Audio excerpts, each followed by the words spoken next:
comments in terms of what your reaction to the film was, one, and how you see it now, because the film was made a couple years ago, and already, I mean, hip hop is a constantly changing form, and so already there's a new generation of hip hop artists, and two, what are some of the areas of interest that you are particularly focused on and want to get out of this discussion, or questions that you have that can be answered by the folks up here?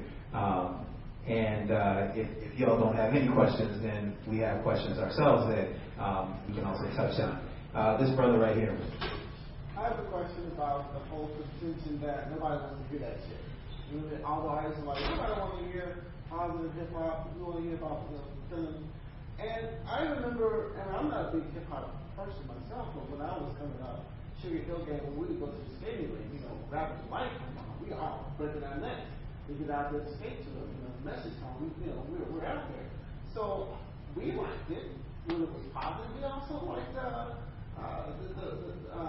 Bill Sky Henry. We liked that stuff. So do you think that the contention nobody wants to hear that shit is accurate? And is it more or less, hey, the people that control the industry, the white male, the power structures that we're talking about, basically are conspiring to give us a sort of poison in the atmosphere that says, we want you to hear this shit because it disrupts your community?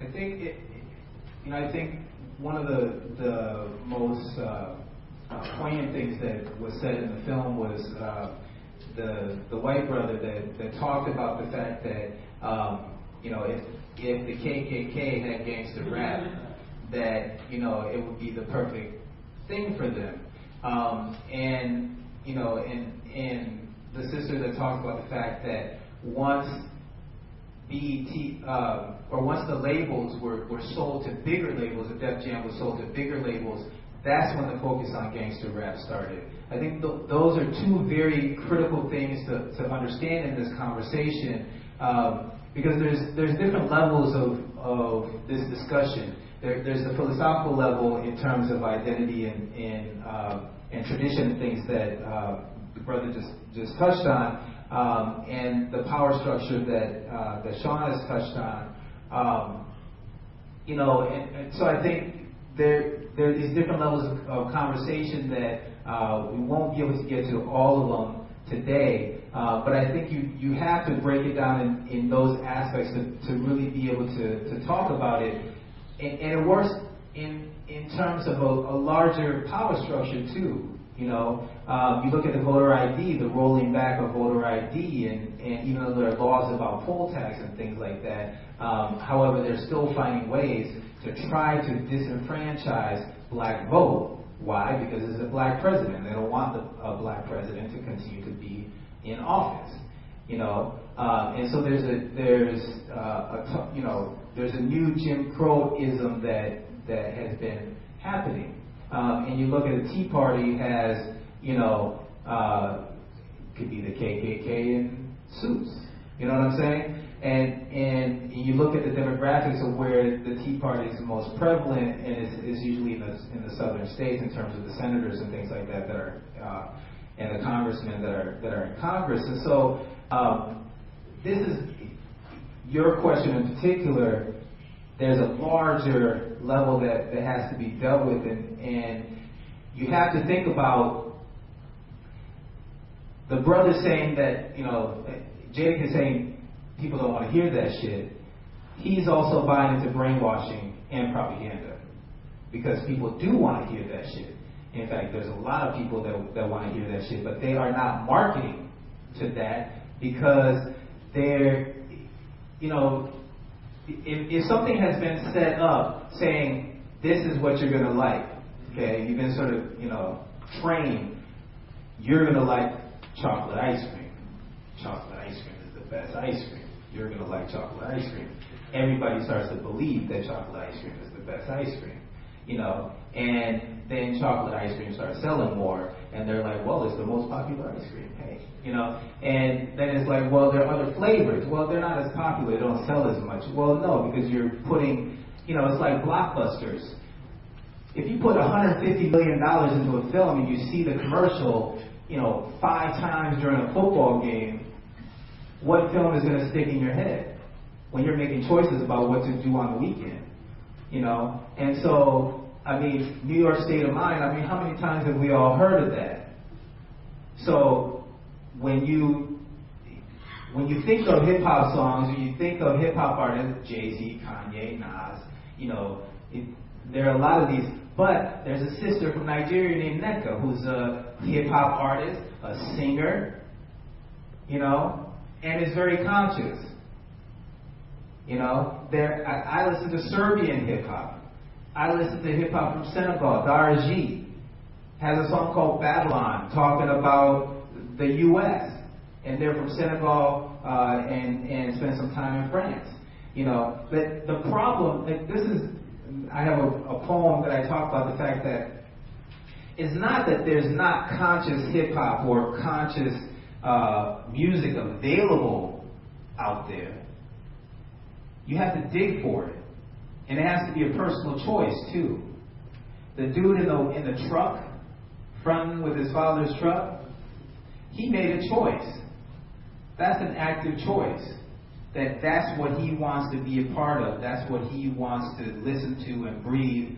And he wants to be that, And sometimes you may not always have the choice economically or environmentally, but you also have a choice of what you put into your body, into your brain, And sometimes that choice is not being exercised because we go along with other stuff or we go along with the propaganda, So I think that's what that question becomes about a lot of times.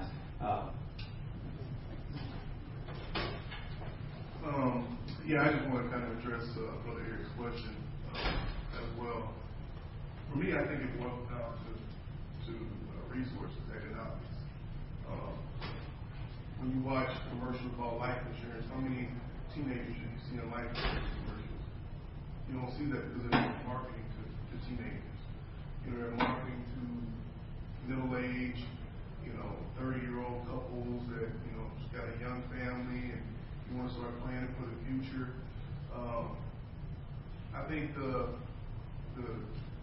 marketing is going towards what kids or what, and this is kind of part of that brainwashing mentality as well, but I think what Jadakiss is saying is people don't want to hear that shit. He's saying that if you walk up to 12, 19, 18, 17, 16-year-old kids, whether it be white, black, brown, and you ask them what do they want to hear, they're not going to say they want to hear Talib Kweli. They're not going to say they want to hear Kwame. They want to hear Rick Ross. They want to hear Soulja Boy. They want to hear Wale. They want to hear Big Crit. They want to hear those type of artists. And I think the financial side is how many people, in their 40s and 50s are downloading music and buying CDs. I know some of them are. I know there's a market for that. But the majority of people that are putting money, and it is their parents' money that they're using, some of them are, but the majority of the kids that are, the people that are purchasing this music and buying into this ideology and this music are young people. My parents and then the generation after that, most people were listening to Motown sounds. That's what I grew up with. My dad would allow us to listen to rap music. We listened to Motown sounds. That's just what it was. You're not going to play rap in this car. And for marketing for my dad, it didn't resonate with him because that's not what he wanted to hear. That's not what he bought into. He didn't see value in that type of in hip hop music. But if you late night at 10, 11 o'clock after the news, you see the marketing for the Love Soul CD, 5-1, and you got Smokey Robinson on there, marketing for that group of people that listen to that type of music. So I think it boils down to economics and finances. These companies are going to cater to the folks that are going to put money in their pockets, the same way that McDonald's has black people in all their commercials now, the same way that the new iPhone, commercials. You got people calling those new iPhone commercials because they've done the research and they in their minds, and then sometimes in reality, those are the people that are putting money in their pocket. So I know I'm kind of playing devil's advocate here a little bit, but I do believe that the companies and the CEOs behind that industry, they're marketing to the folks that are putting money in their pockets. I would like to address your question. I was saying, I don't think it's that about people don't like conscious music or don't want to hear it. I think, like the gentleman was saying, it's more like I look at it differently, a little bit different than them. I look at it like not always it's a business or it's a marketing thing what people really want to listen to. I think it's more like a conspiracy. It has to be because when I came up, I remember when the hip hop came out, and I remember what artists was pushing, and I seen some of the artists I even went to school with, and it wasn't, it really wasn't. Boz Clef, Lauryn Hill, they went to high school with me. When it changed, and the drugs came in my community, you had to be hard and present an image. It was an image thing, and it ripped through my community. And men weren't men no more because once the drugs had took it over, we thought we was men. We thought our dads wasn't our fathers anymore because we said we got more money than you. What is you talking about? You know what I'm saying? So the respect went out the window. Hip hop all of a sudden can start saying different curses and bees. You can even say it on TV now. The whole market is opened up. The hip hop artists don't run things anymore. So this is why artists can't put out like Most Def. I mean, he has a following.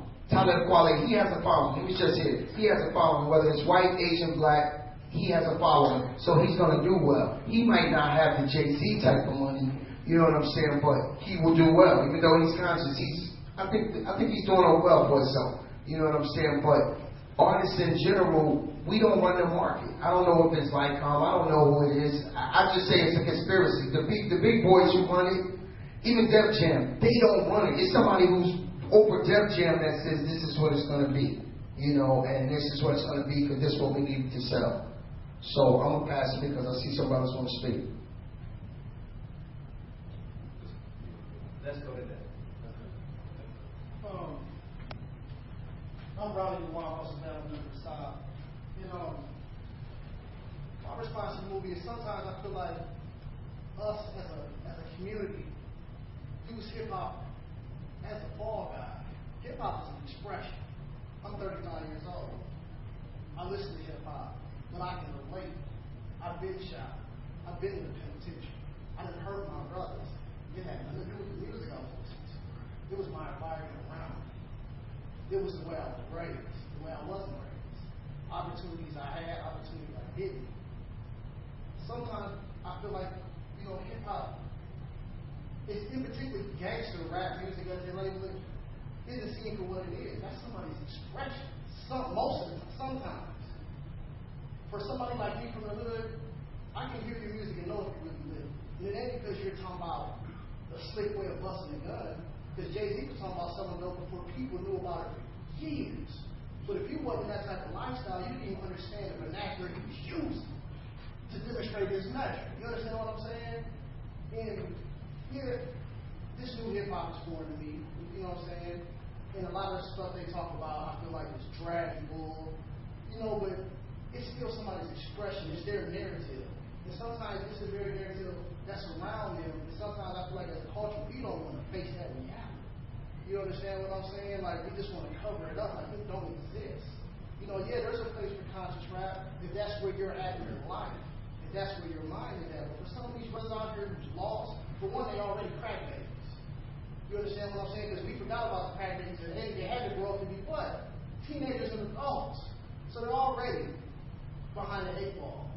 And then they get addicted to drugs. And then they're looking around them and they're hopeless. You understand what I'm saying? But then they hear Gucci Man and they can hear about what he's saying, how he can relate. And sometimes that's soothing. You You understand what I'm saying? Sometimes it's not really what he said that they're paying attention to. I'm not going to be the one to say that you can't listen to pop and pop can send you off, because I got brothers that I've seen do that too. I'm just saying sometimes we got to focus on why these brothers are expressing the things they're expressing, and why they're seeing the things they're seeing, instead of just condemning them and saying there's no place for them. You know what I'm saying? Yes, we understand that conscious rap should be promoted and marketed just as well, just as big as gangster rap. But some of that gangster rap has a place. That's somebody's truth. When we came this place, that brother talked about the Ghetto Boys, 8-Ball, MJG. Yeah, they talked about violence, but that was what was around them. What else can they express? You know what I'm saying? The brothers in New York, when they was beboxing and breakdancing, that was their environment then. That's what they expressed. Like Brother Benjamin said, when it changed, when the drugs came in, the music reflected that. And it's still reflecting that because we still ain't got past that. So I think sometimes we need to address that and not just look at hip-hop as the fall guy for how brothers demonstrate their message, because it's bigger than that. And on a lot of levels, I feel you. Like, hip-hop does become a fall guy, certainly. In terms of the fact that, like, I mean, when we talk about gangsterism, ain't nothing more gangster than going into Iraq and dropping drones in Afghanistan and Yemen and Libya and all the other places where we're dropping drones, you know?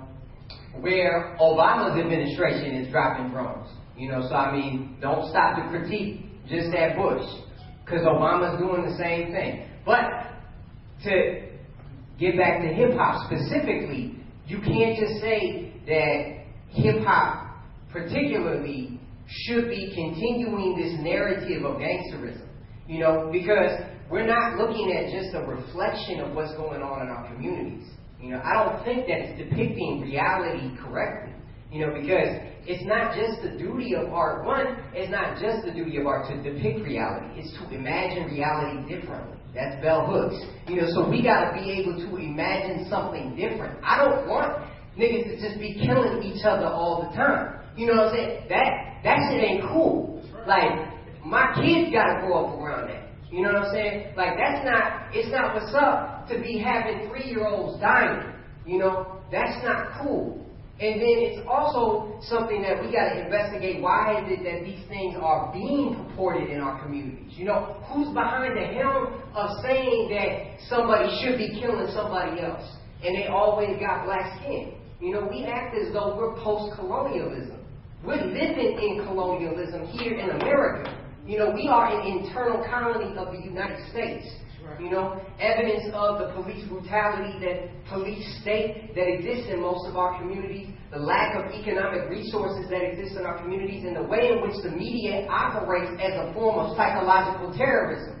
You know, so, I mean, if we talk about conspiracy, the existence of African America here has always been conspiratorial. You know, it has always been conspiratorial. From the first folks that landed here, it has been a conspiracy to keep people in chains. What I am concerned about is the way in which we are looking at the situation accurately to be able to deconstruct what's happening, who's behind that. Because a lot of these cats ain't gangster. They ain't grow up in the hood. They ain't grow up around this sort of violence. You know? And even if you did grow up around this sort of violence, is that shit really cool? Like, I don't think it's cool. I grew up in poverty, but I'm not promoting poverty. You know what I mean? Like, I don't want to be poor. That shit ain't cool. Poverty is not cool.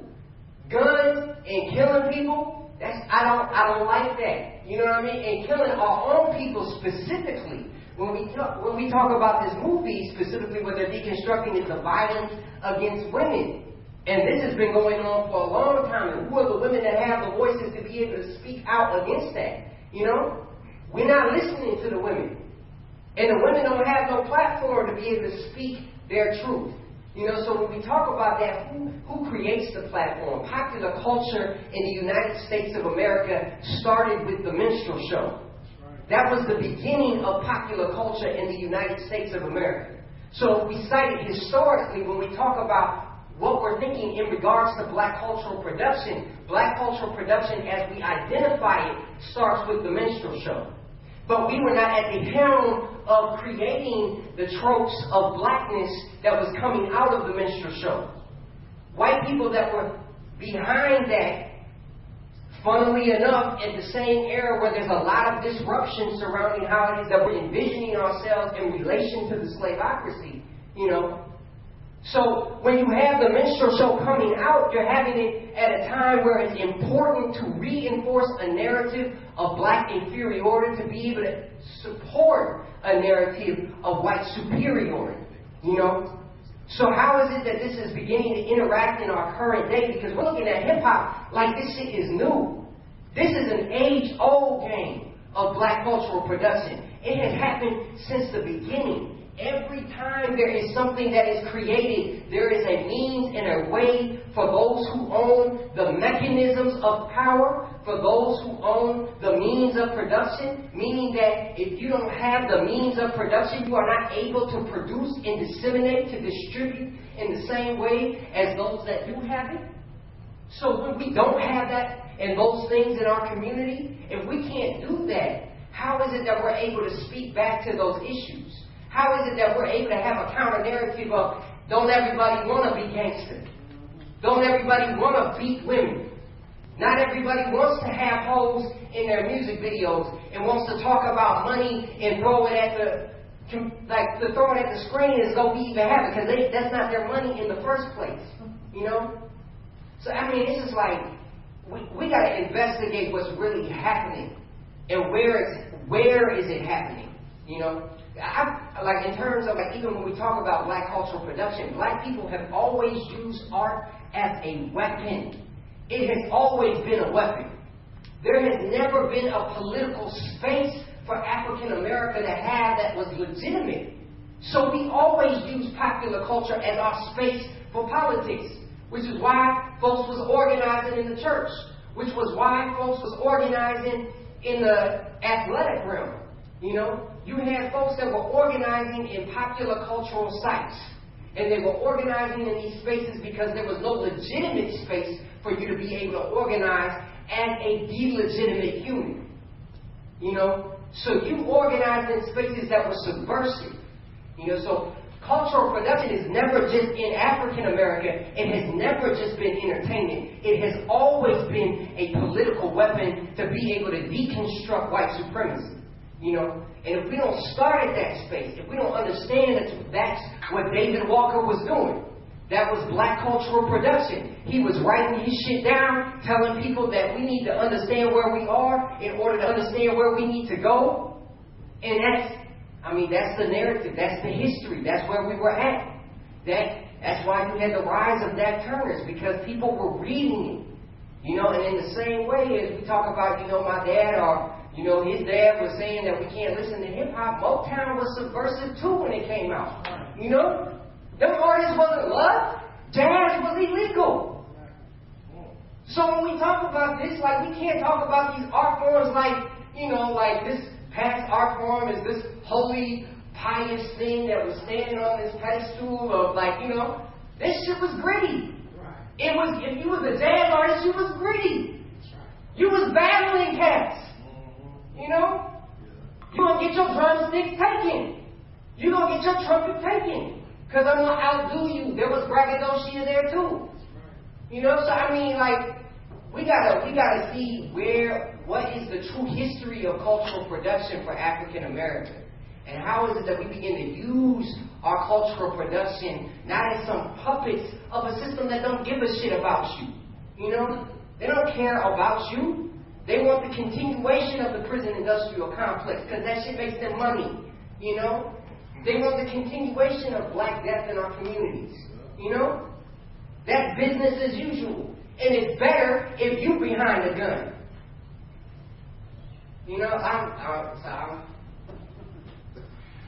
Another question.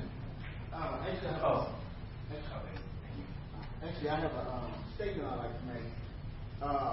First of all, I agree wholeheartedly with what Ronnie had to say. In addition to a couple more things I would like to comment. When it comes to, and not to discount what the brother Ian said earlier when he made his presentation about means and ends, because when you look at hip hop and culture as an industry, there's no way to look at the end without looking at it as a means, because it's about reciprocity. And if it's about making money, then everything's a means.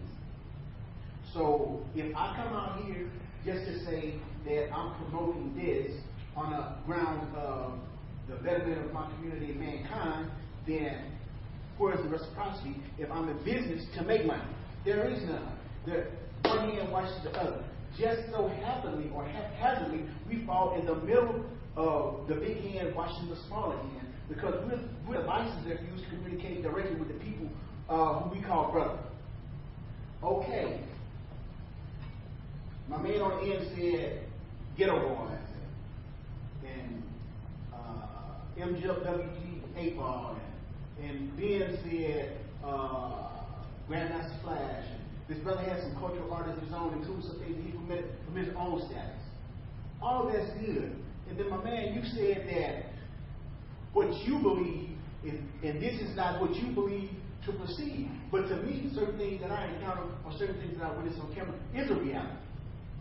And it is true. Because basically, biblically, I've come to the realization that there are two forms of truth if there are too many people communicating with each other. What I've come to believe, understand, and overcome from my experience, and vice versa, the same with you.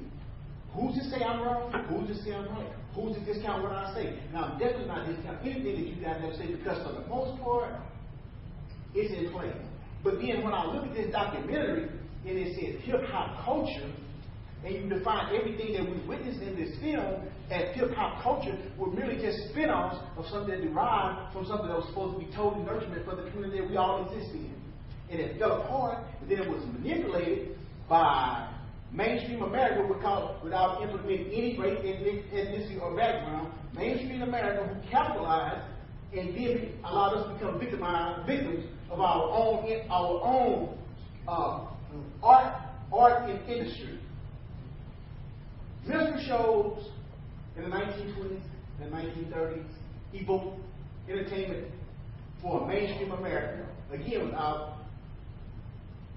possibly any race or ethnic background, mainstream background. But 90% of the minstrels were Caucasian, imitating blacks. When I think of art, and brother, I'm not trying to get confrontation with you, I'm just giving you some facts that I've done the research on.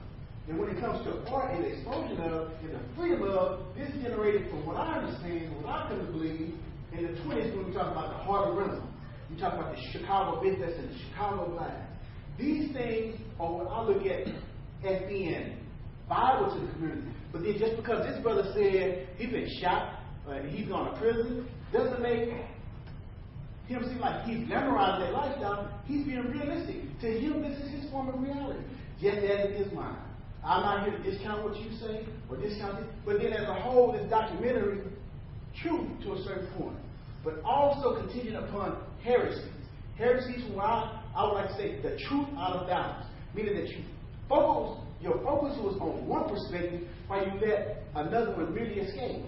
You focused on, or this documentary focused on, the negative spin-offs or the negative byproducts or the negative energies of these spin-offs of a culture, like I said, that originally was intended to nurture our community, and then you fail to realize, what about the commons who do nothing but positive rap? What about the spin-off of rap that came with spoken word? What about these things? But at the same time, and I'm going to condense what I said and be through with it, the main point I'm trying to say is, it's not about,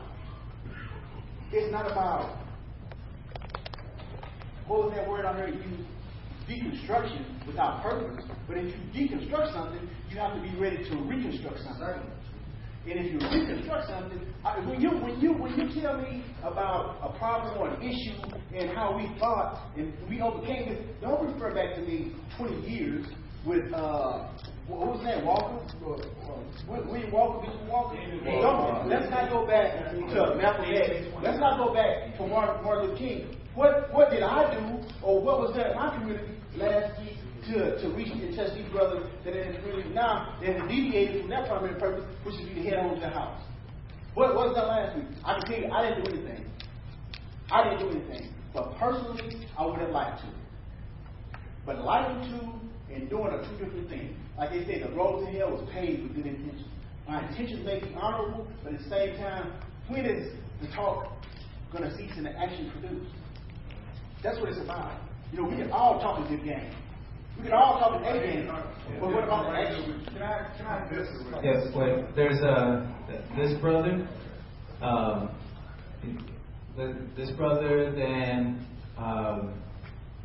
this brother, and then you. Sorry, brother. It's like the gentleman's saying. We all pretty much know the effects and the machine that has been at work in this country for quite some time, and we know the intent behind it. There's very little, I would say, we can do as compared to what we can do as an individual. Now, we're hearing about the Vietnams and all of these people and their intent, and people are somehow arm twisted into these situations of using this language that we find so abusive and so disruptive within the community, and it's not creating any positive young individual that's coming up to have to hear these kinds of things. So now I don't have to, when I speak, I don't have to worry about stepping on anybody's feet, because I'm not here looking for any endorsement of any kind. What I'm here for is basically for the youngsters that's in these communities, that's coming into these communities, and that's out there in the stomachs of these mothers, 4 and 5 and 6 months out there. You know, what can I do as a person here now that is experiencing this? What can I do to start a campaign or start something to say, hey, look, I am not for this. This is not right, and I will do whatever it takes to denounce this. So now I'm not going to make excuses for anybody, because see, like when you say the Viacom and all of them have choices, so do the rapper. The rapper don't have to say bitch, hoe, and all of that. He don't have to present a weapon and all of that. You know, that's a choice that you make. That's not, you got to be untwisted into that. That's something that you agree to do. I mean, they don't tell you, hey, I'm going to put this gun to your head, and you're going to rap, you're going to sing this song the way I want you to sing it, and you're going to say these words the way I want you to say it. They don't do that. I think, I recently assistant directed a show at the Guthrie called Brother Size, which is about, it's 3 characters, and 2 of them just came out of prison, and one of them is living with his older brother. The playwright was influenced by August Wilson. And working with the director, Mary McClinton, he talked about the kind of integrity that August Wilson had. When August Wilson was working as a cook, he wrote Ma Rainey's Black Bottom, which won the best play of the year. And a television station came to him and offered him over $1 million, like $1.5 million.